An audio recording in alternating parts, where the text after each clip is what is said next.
Have a nice day. Welcome to my channel, Jimmy is with you, and today we will have a selection of stories. I hope you liked the past videos, and you did not forget to like and subscribe to the channel. This is very important to me. Well, I will not detain you. Let's get started. The first story today from the user Horse Cow. Let's listen. I'm not sure what to do. My boyfriend's sister, Chrissy, pulled a prank on me 2 months ago. She left about 50 gnomes in my front yard. No warning, they were just there. I called people up and asked them, but no one would tell me. I guess this is part of the prank. I had no clue what was going on. Eventually the kids in the neighborhood started picking them off, so I brought them inside my garage. 2 of them were pretty cute, so I cleaned them up and put them in the house. I waited for someone to come clean, but no one did. After 3 weeks, I decided I was going to just donate them. A few friends asked if they could have some, and I let them. I started giving them to people who commented on one being interesting or cute. I told my boyfriend about my army and he laughed. I thought he might have done it, but he said he honestly didn't. So I believed him. Well, he went on a 4-week trip with his family to Europe. I got a few emails from him, but we were both busy. I went on a trip myself, for work and for pleasure. So when he got back, he asked how the gnomes were treating me, and I let him know most of them had found new homes. He got really silent and asked how many I had left. I told him 10. He asked who took them and said we needed to get them back. I was confused. It had been 2 months and the gnomes were kind of a funny story, but I don't remember everyone who took one, let alone the kids who picked about 10 off the lawn. He then told me they belonged to Chrissy, who thought I had just stored them in my garage, which is why she didn't pick them up before the trip. Chrissy is his sister. Apparently, Chrissy has been pulling the gnome army prank for years, and I am the who gave away her army. My boyfriend is furious with me and asked why I would do that. I told him he should have come clean and I would have just kept them in my garage for her to pick up later. He said it wasn't how the prank worked. He said he needs to rethink the relationship. He wants me to get them back, as they are dear to Chrissy. Chrissy doesn't know yet. I am not sure what to do about this. I had a few people offer to return their gnomes, but the rest of the people said they gave them away to so-and-so and didn't know where they were now. This is such a surreal situation, and I have no clue what to do about it. I don't see how I was wrong, but I feel bad. So what can I do? Let's check users' comments and author replies. They have no reason to try to hold you accountable for not following the unreasonable rules of a game you didn't know about. Give back the gnomes you have, but don't feel like you have to acquiesce and go out of your way to try to recover the gnomes that are lost. That's not your business. They left a bunch of stuff on somebody else's property, unannounced and unidentified, and you shouldn't be blamed for cleaning up your property. I am willing to give back the ones I have, and have gotten 3 back from people.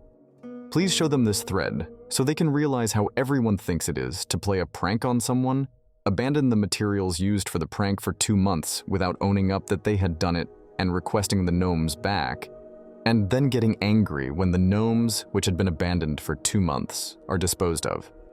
This is one of the most ludicrous things I have ever read on this sub. You weren't wrong because you asked around to see who the gnomes belonged to before giving them away. It's their own fault for doing a prank like that, then leaving you in the dark for months. Had they left the gnomes on your lawn one night, then collected them after you saw them, the prank could have been really cute and funny. If your boyfriend leaves you or holds this over your head, good riddance. I just don't know what would make him think I would keep them. I am one of the neatest people I know. I don't keep junk around. I have a few things that I kept out of sentiment, but if I don't need it, I don't keep it. Author update this story. I decided to bite the bullet and talk to Chrissy. I brought the gnomes I had to her house and knocked on the door. Chrissy's mom answered and asked me in. I was tired of the immaturity and mind games. My boyfriend has been sending me threatening "get me more gnomes" type texts. I could see a lot of red flags or red hats, if you are so inclined. I wanted Chrissy to have her gnomes back and just get it over with. When I handed Mrs. Mom the open box, she asked where I got these. She seemed really upset I even had them. I told her the story, pretty much what I said in the last post, but with some more detail.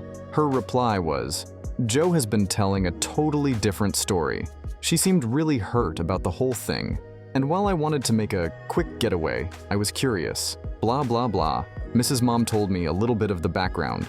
I am not going to repeat everything she said, because some of it's sad and pathetic, and a little too dark for a post about a gnome invasion. The gnome army belonged to Chrissy's late boyfriend, Steve. Steve and Chrissy used to put them in people's yards, and then demand another member for their army. So the gnomes came from people Steve and Chrissy knew over a period of about 5 years. Steve passed away. Chrissy stopped the gnome pranks and put them into storage. She has not pulled the prank in almost 2 years now, but freaks out if someone mentions getting rid of the gnomes or even moving the box. I felt like an asshole, but Mrs. Mom thanked me for bringing some of them back. She did say the annoying line, "You should have kept them, even if you didn't know who they belonged to." She did say she was going to replant the gnomes in the boxes with other ones and hope Chrissy didn't notice. Not sure this is a smart idea. She said she wanted to believe me, but that this is likely the last time she would want me in her house. Gee, thanks. I said that was fine. I had no intention of staying in a family who pulled weird pranks, then blamed the victims. One bridge burned. I mean, I understand she is likely upset because Chrissy apparently doesn't handle any mention of Steve well. She is likely going to be upset and never speak to the person at fault again, which is likely me. How I got them out of a storage unit 3 hours away. The mystery will likely haunt their family for years. As for my now ex-boyfriend, I went to his house and asked him why he pulled the prank. His answer was unwise and telling I don't know. He wouldn't answer me and he wouldn't tell me what was going on. He said he just wanted to do something cute, then it got out of hand, and he thought I would keep them. Something about having his own little secret made him happy. I got my things from his room and left. I told him that our mutual friend, Jake, would bring his stuff by at a later time.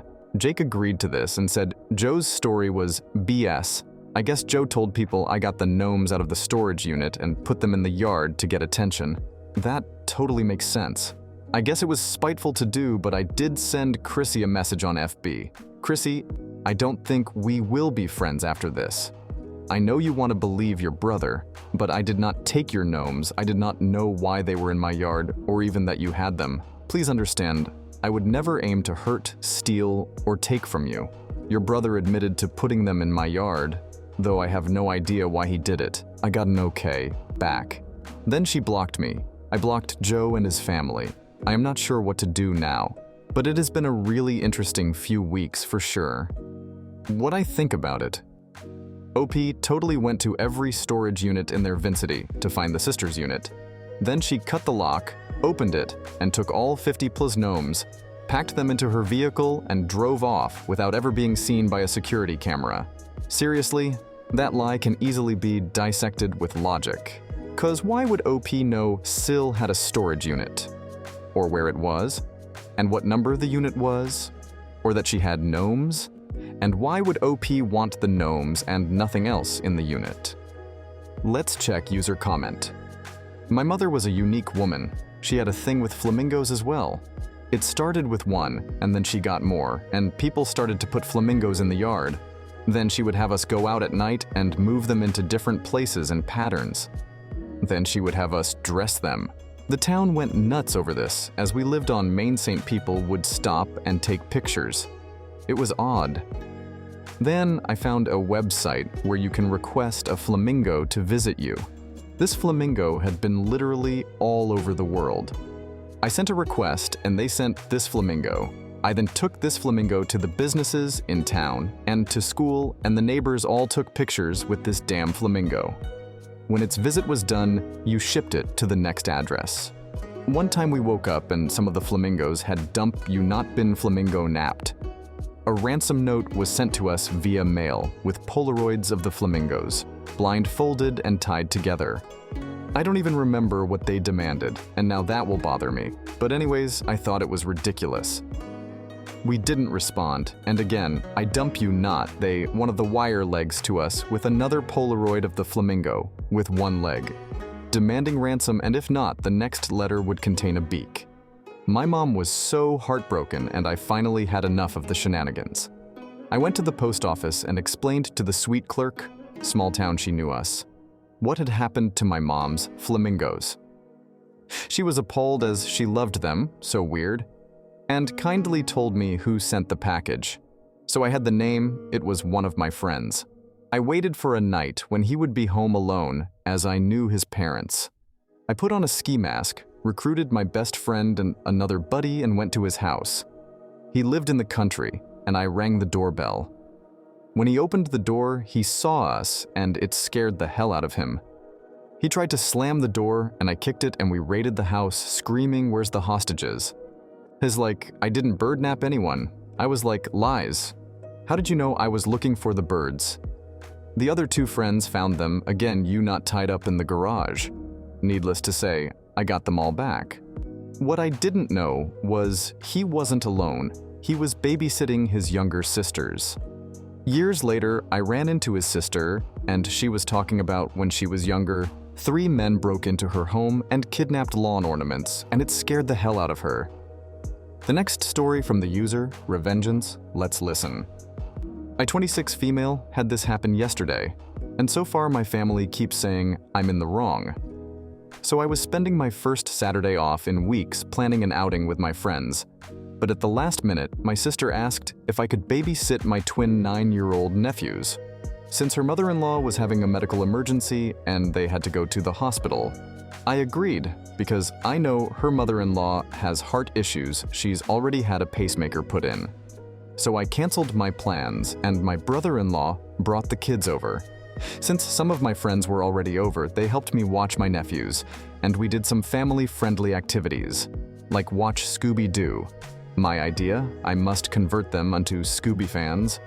Order pizza and played around with my child, safe face, paints along with some Mario games. It wasn't the weekend I planned, but it was fun, and my nephews and friends enjoyed themselves too. Thankfully, my friends have met the twins before at events. I've invited them too, so I didn't think it was an issue that I didn't chase them out of my home the moment the boys were dropped off. When my brother-in-law and sister came later that night to pick up the kids, they were surprised to see my friends there, and my brother-in-law asked if they just came back. I explained they didn't and that we just made a day of taking care of the kids. They both gave me looks and took the kids home. Me and my friends pulled out the wine and some ice cream and decided to watch horror movies. Midway through, I got a text from my sister demanding to know why I let strangers around her children without letting her know. I told her she dropped the kids on me last minute.